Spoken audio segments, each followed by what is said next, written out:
وسړیه یوه هفته وشوه چې د ناروغۍ په بستر پرته یم. یو ځل د ډاکټر ته بونه تلم. د انګړ ته لاړ شه، لږ غس مات که چې چای درته دم کم. زه لیونی یم چې په تا زاړه باندې خرچې وکم. ها واڅه او خس مات کړه چې تږی یم او چای راته راوړه. نو زه ولې ناروغه یم.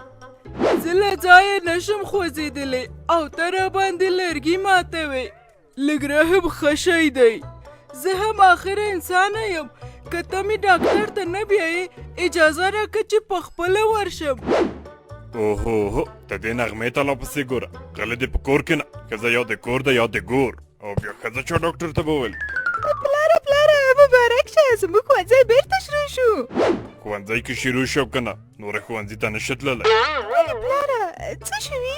نوره غټه شوې همدومره بس دی. ځه له خونې وځه چې پښې دې در باندې ماتوم. ولې لسل کال پنځم ټولګي ته لاړم او ته وایې چې بس دی.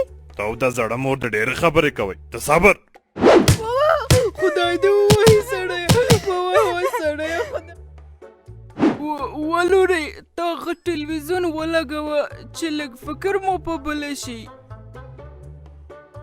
زه د ښځو حقونو ته ډېر احترام لرم.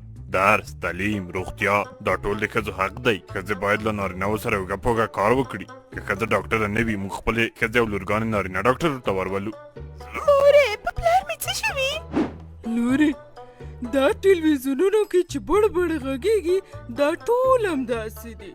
خپله ښځه به په نس ماړه نه ساتي او ټلویزیونونو کې به ټوله ورځ د ښځو حقونه غواړي. موږ درس ته نه پرېږدي او نورو ته ډاکټري غواړي.